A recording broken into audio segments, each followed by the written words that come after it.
Selam arkadaşlar. Bugün sizlerle birlikte yine ben. Hoş geldiniz. Bugün biz Kazakça geçmiş zaman öğreneceğiz. Geçmiş zaman zaten arkadaşlar çok kolay. Çünkü Türkçe ile tıpatıp aynı. O zaman birlikte öğrenelim mi? Geçmiş zaman bize ötken şah diyoruz. Şah yani o çağ gibi değil mi? Türkçedeki zaman açısından ötken geçmiş demek. Ötken çağ. Jedel ötken çağ arkadaşlar yani hızlı geçen bir geçmiş zaman. Yani belirli geçmiş zaman diyebiliriz. Peki ekleri neymiş? D, T ekleri. D, T. Ne zaman D, ne zaman T ekliyoruz? T'yi arkadaşlar Türkçedeki gibi fıstıkçı şahap harflerinde ekliyoruz. Yani sert ünsüzlerde ekliyoruz değil mi? Nasıl bir sorulara cevap veriyormuş? Niye istedi? Kayıttı.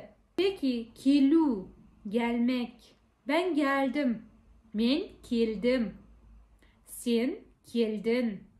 Ol geldi. Tamam mı arkadaşlar? Siz geldiniz. Bu saygı amacında. Peki çoğul olursa biz geldik. Sen diyer, geldin diyer. Siz diyer, geldiniz diyer. Onlar geldi. Baru. Bakın.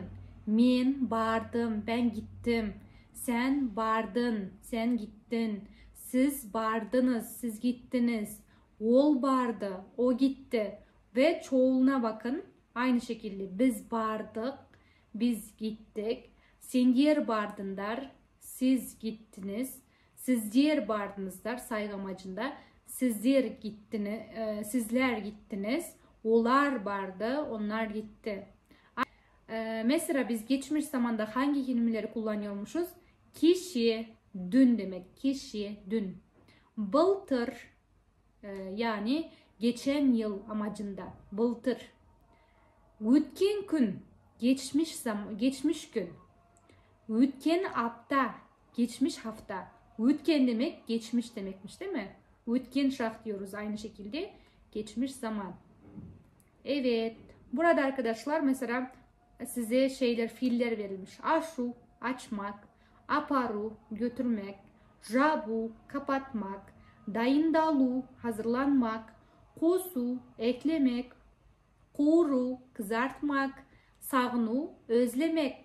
Mesela ben özledim. Kazakça nasıl diyoruz? Men sağındım. Men sağındım. Ben patates kızarttım. Nasıl diyoruz arkadaşlar? Men, patates bize kartop ya.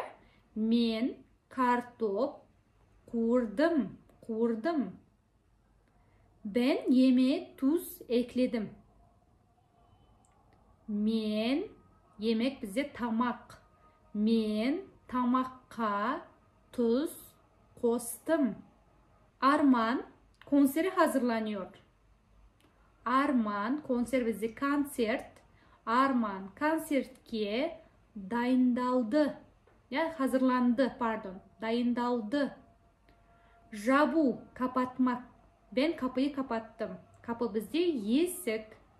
Men yesikti yaptım. Götürmek aparu. Ben çocuğu okula götürdüm. Men çocuk bize bala. Men balani mektepke apardım. Tamam arkadaşlar. Şimdi burada Türkçe verilmiş. Bunları Kazakça çevirelim. Ben seni götürdüm. Ne demek? Men seni götürmek neydi? Aparu değil mi? Men seni apardım. Ben seni dün götürdüm. Men seni dün ne demekti? Az önce söyledik.